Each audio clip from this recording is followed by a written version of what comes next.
아멘. 오늘 하나님께서 우리에게 주신 말씀은 창세기 40장 1절부터 23절의 말씀입니다.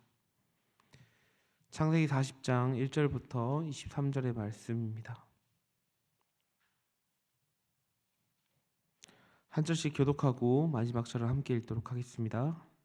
그 후에 애굽 왕의 술 맡은 자와 떡 굽는 자가 그들의 주인 애굽 왕에게 범죄한지라.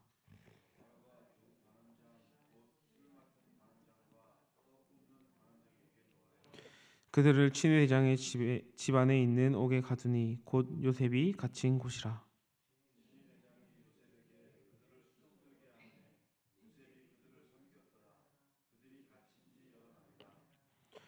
옥에 갇힌 애굽 왕의 술 맡은 자와 떡 굽는 자 두 사람이 하룻밤에 꿈을 꾸니 각기 그 내용이 다르더라.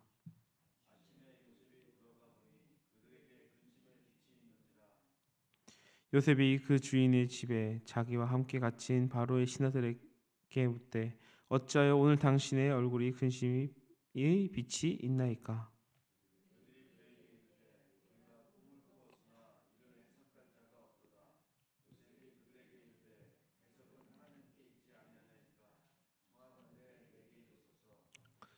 술 맡은 관원장이 그의 꿈을 요셉에게 말하여 이르되 내가 꿈에 보니 내 앞에 포도나무가 있는데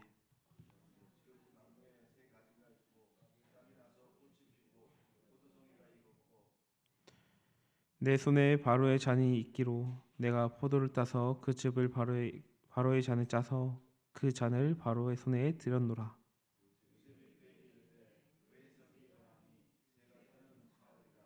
지금부터 사흘 안에 바로가 당신의 머리를 들고 당신의 천직을 회복하리니 당신이 그 전에 술 맡은 자가 되었을 때에 하던 것 같이 바로의 잔을 그의 손에 드리게 되리라.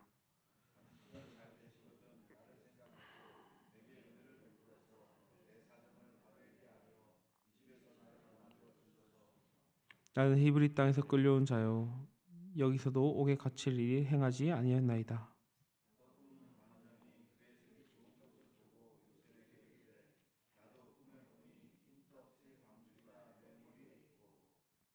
맨 윗 강주리에 바로를 위하여 만든 각종 구운 음식이 있는데 새들이 내 머리의 광주리에서 그것을 먹더라.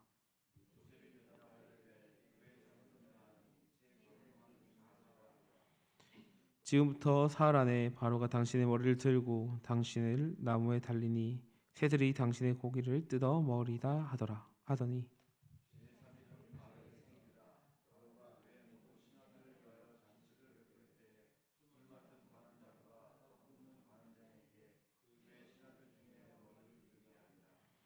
바로의 술 맡은 과은장은 전식을 회복하매 그가 잔을 바로의 손에 받들어 드렸고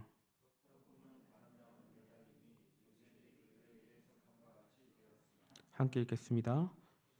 과은장이 요셉을 기억하지 못하고 그를 잊었더라. 아멘. 사랑하는 성도 여러분, 우리 인생을 살다 보면 왜 이렇게 오래 걸리지라는 마음이 드는 시간들이 있습니다. 기도를 했는데도 변함이 없고 열심히 살아왔는데도 알아주는 사람이 없고 하나님 앞에 나름 신실하게 살아보려고 노력했는데 현실은 더 답답하게 느껴질 때가 있습니다. 특별히 새벽에 기도하신 성도님들 가운데 이런 마음이 더 깊이 마음이 드시는 분들이 계실 것입니다. 기도 응답이 없어 하나님 저는 언제쯤 이 새벽에 기도에 나와서 하는 기도가 해결될까요? 하나님 제 인생이 요셉이 감옥에 갇힌 것처럼 어려움이 있습니다. 정말 하나님 내 마음을 알고 계시는가요? 이런 질문들이 생길 것입니다. 오늘 본문의 요셉이 바로 그런 자리에 있었습니다. 요셉은 죄를 지어서 감옥에 들어간 것이 아닙니다. 요셉은 억울하게 감옥에 들어갔습니다. 그는 정직하게 살았는데도 불구하고 감옥에 갇혔고 하나님의 뜻대로 살려고 했는데 그의 삶은 더 낮은 곳으로 나아갔습니다. 그런데 오늘 본문은 놀랍게도 그 감옥 속에서도 여전히 하나님이 일하고 계심을 보여주십니다. 사랑하는 성도 여러분, 하나님의 섭리는 밝은 낮에만 역사하지 않습니다. 감옥 같은 시간 속에서도 하나님의 계획은 멈추지 않습니다. 오늘 말씀을 통해 우리가 붙들 두 가지 은혜를 함께 나누고자 합니다. 첫 번째는 하나님은 낮아진 자리에서도 자기의 백성을 붙드신다는 것입니다. 본문을 보면 애굽 왕의 술 맡은 간원장과 떡 맡은 간원장이 잘못을 하여 감옥에 들어오게 됩니다. 그런데 우연처럼 보이지만 이 만남은 하나님의 계획 속에 있던 만남이었습니다. 그리고 중요한 것은 요셉의 모습입니다. 요셉은 억울하게 감옥에 갇혀 있었습니다. 환경만을 본다면 요셉은 분명히 원망할 수밖에 없는 환경이었습니다. 하나님께 지금 제가 무엇을 잘못했기에 감옥에 갇혀 있습니까? 왜 악한 사람은 잘 되고 있지만 왜 저는 이렇게 살아가고 있습니까? 라고 얼마든지 원망하고 후회하고 하나님께 탄원할 수 있지만 그는 자신의 삶을 되돌아보고 하나님께 원망하는 것이 아니라 주변 사람을 돌보고 있습니다. 7절을 보면 요셉이 관원들의 얼굴에 근심 있는 것을 보고 묻습니다. 오늘 당신의 얼굴에 근심이 있음이 어찌 됩니까? 여러분, 자기 고통만 바라보는 사람은 주변의 사람들의 얼굴이 보이지 않습니다. 그런데 요셉은 자기의 억울함이 있음에도 불구하고 다른 사람을 돌보고 있습니다. 이것이 믿음입니다. 믿음은 상황이 좋은 상태에서 나타나는 것이 아닙니다. 그의 상황은 어떠한 편함도 없는 상황이었습니다. 그는 고난 속에서도 하나님의 살아계심을 신뢰하고 믿고 있었기 때문에 그의 억울함과 그의 어려움이 아니라 그의 주변 사람을 돌볼 수 있었습니다. 하나님은 자기 백성이 감옥에 있다고 버리시는 분이 아니십니다. 하나님은 그의 백성이 감옥에 있을 때 돌보시고 계셨습니다. 사람은 높은 자리에 있을 때 하나님이 함께 한다고 생각합니다. 그러나 성경은 다르게 말하고 있습니다. 다윗이 광야에 있을 때도 하나님이 함께 하셨고 엘리야가 로뎀나무 아래에 있을 때도 하나님은 함께 하셨고 바울이 감옥에 있을 때도 하나님은 역사하셨습니다. 그리고 오늘 요셉이 감옥에 있을 때도 하나님은 함께 하셨습니다. 우린 종종 우리의 인생이 막힐 때, 우리의 어려움이 있을 때 하나님이 멀리 있다라고 생각합니다. 사업이 막히고 건강이 무너지고 관계가 깨어지고 기도 응답이 늦어지면 하나님이 나를 잊으셨구나라고 생각합니다. 그러나 성도 여러분, 하나님은 낮아진 자리에서도 자기의 백성을 붙드시는 분이십니다. 오히려 낮아진 그 자리에서 우리를 더 깊이 다루십니다. 왜냐하면 인간은 높아지면 자신의 힘으로, 자신의 생각으로, 자신의 능력으로 했다고 생각하기 때문입니다. 그러나 낮아지면 비로소 하나님을 더 간절히 붙들게 됩니다. 그래서 하나님은 요셉을 곧바로 총리의 자리에 올리지 않습니다. 먼저 감옥을 통과하게 하셨고 그 버려진 시간을 하나님의 준비의 시간으로 사용하셨습니다. 로마서 8장 28절은 이렇게 말합니다. 하나님은 사랑하는 자 곧 그의 뜻대로 부르심을 입은 자들에게는 모든 것이 협력하여 선을 이루니라.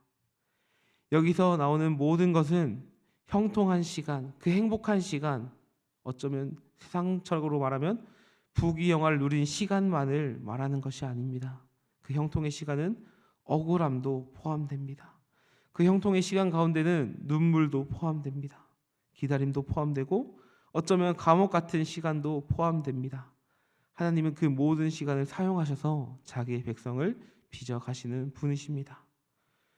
혹시 여러분 가운데 지금의 삶이 감옥처럼 느껴지는 분이 계십니까? 아무도 내 마음을 몰라주는 것 같고 왜 이렇게 오래 기다려야 하는지 답답함 가운데 있는 분들이 계십니까? 오늘 말씀을 기억했으면 좋겠습니다. 하나님은 감옥 속에서도 자기 백성을 붙드시고 지금도 그의 시간을 빚어가고 계시는 분이십니다. 두 번째입니다. 하나님은 잊혀진 시간 속에서도 자신의 계획을 이루시는 분이십니다. 이제 두 간원장의 꿈이 나오게 됩니다. 당시 사람들에게 꿈은 굉장히 중요한 것이었습니다. 그런데 문제는 이 꿈을 해석할 수 있는 사람이 없다는 것이었습니다. 그때 요셉이 말합니다. 8절입니다. 해석은 하나님께 있지 아니하이까. 이 말이 굉장히 중요합니다. 요셉은 그들의 꿈을 듣고 자기의 재능을 자랑하지 않습니다. 내가 해석할 수 있다가 아니라 모든 주권이 하나님께 있고 하나님의 능력 안에 있다라고 말하고 있는 것입니다. 신앙은 내 능력이나 내 힘을 나타내는 것이 아니라 신앙은 하나님의 주권을 신뢰하는 것입니다. 지금 요셉은 감옥에 갇혀 있습니다. 아무것도 해결되지 않았습니다. 그런데도 그는 하나님의 일하심을 믿고 있었습니다. 그리고 실제로 하나님은 일하고 계셨습니다. 그 꿈을 통하여서 술 맡은 간원장이 회복되고 떡 굽는 간원장은 심판을 받습니다. 요셉의 해석대로 정확하게 이루어진 것입니다. 여기서 우리는 하나님의 섭리를 바라볼 수 있습니다. 사람의 눈에는 어쩌면 우연처럼 느껴질 수 있는 부분이지만 사실은 하나님의 큰 계획 안에 움직이고 있었습니다. 간원장이 감옥에 들어온 것도 우연이 아니고 그들이 꿈을 꾼 것도 우연이 아니고 요셉이 해석한 것도 우연이 아닙니다. 하나님은 모든 상황을 움직이고 계셨습니다. 그런데 마지막에 참 안타깝게도 술 맡은 간원장은 요셉의 부탁을 잊어버렸습니다. 여러분, 이게 얼마나 허무한 일입니까? 요셉의 삶을 보면 드디어 풀리겠구나라고 생각할 수 있었습니다. 어쩌면 그에게는 마지막 희망일지 모른다고 생각할 수 있었습니다. 그러나 그 기대와 결과가 무너져 버린 것입니다. 우리 삶에도 이러한 일들이 있습니다. 이제는 해결이 되겠지, 이제는 풀리겠지, 이제는 됐다라고 생각할 때, 그때 그 결과가 무너지고 그 기대가 무너지면 우리는 하나님, 왜 또 이렇게 하십니까? 하나님, 왜 또 기다리게 하십니까? 라고 묻습니다. 그러나 사랑하는 성도 여러분, 술 맡은 간원장은 잊어도 하나님은 요셉을 잊지 않으셨습니다.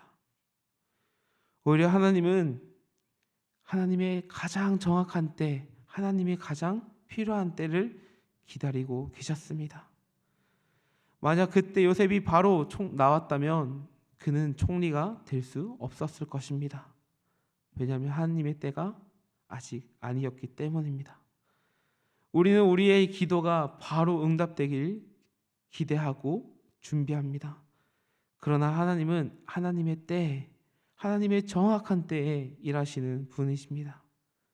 우리의 기도 응답이 늦어지는 것은 하나님이 우리를 방치하고 있다는 것이 아니라 여전히 우리를 준비하고 계시는 것입니다. 사랑하는 성도 여러분, 기다림은 버려지는 시간이 절대 아닙니다. 기다림은 하나님의 손안에서 다듬어져가는 시간입니다. 이사야 49장 15절에 이렇게 나와 있습니다. 여인이 어찌 그 젖 먹는 자식을 잊겠으며 자기 태에서 난 아들을 국률이 여기지 아니하겠느냐. 그들은 혹시 잊을지라도 나는 너를 잊지 아니할 것이라. 사람은 우리를 잊을 수 있습니다. 세상은 우리의 수고를 몰라줄 수 있습니다. 그러나 하나님은 자기 백성을 절대 잊지 않으십니다. 그러므로 오늘도 낙심하지 마시고 기도하며 나아갔으면 좋겠습니다. 오늘도 하나님을 붙들며 나아갔으면 좋겠습니다. 눈에 보이지 않아도 하나님은 우리를 향해 일하고 계시는 분이십니다. 이제 말씀을 정리하러 갑니다. 사랑하는 성도 여러분, 오늘 본문은 참 놀라운 이야기인 것 같습니다.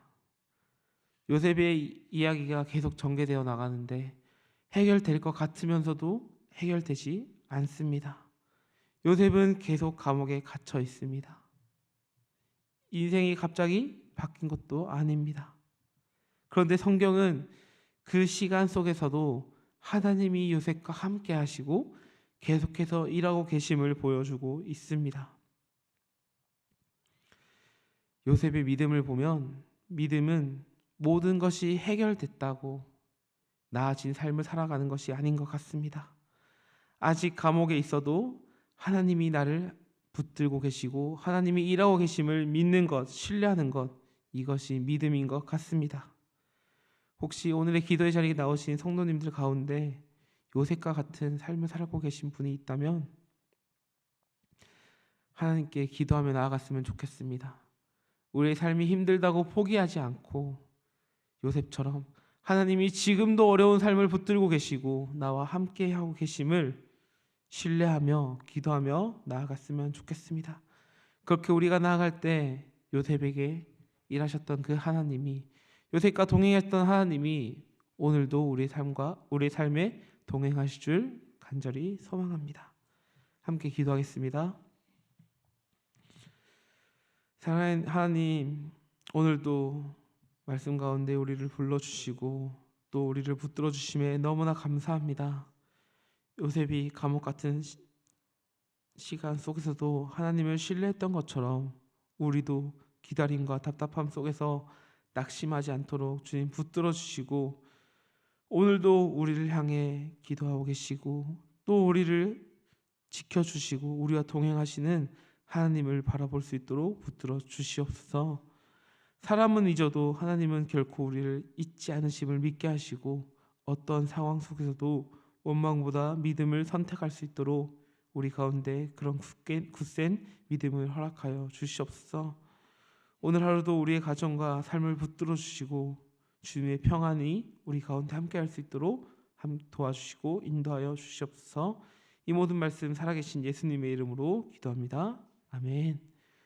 오늘 말씀을 기억하며 두 가지 기도 제목으로 나아갔으면 좋겠습니다. 첫 번째로 기도할 때 하나님 기다림의 시간 속에서도 낙심하지 않도록 주님 붙들어 달라고, 감옥 같은 현실 속에서도 여전히 일하고 계시는 하나님의 섭리를 신뢰하며 살아갈 수 있도록 기도했으면 좋겠습니다. 두 번째로 기도할 때 우리의 삶이 낮아지고 막혀 있는 것처럼 보여도 그 시간을 통해 우리를 다듬어 가시고 준비해 가시는 주님의 뜻을 깨닫게 해주시고 어떠한 상황 속에서도 원망보다 하나님을 바라보며 끝까지 믿음을 지키는 우리가 되게 해달라고, 이 두 가지 기도 제목을 기도하신 후에 각자 가져오신 기도 제목으로 기도하며 나아가도록 하겠습니다. 함께 기도하겠습니다.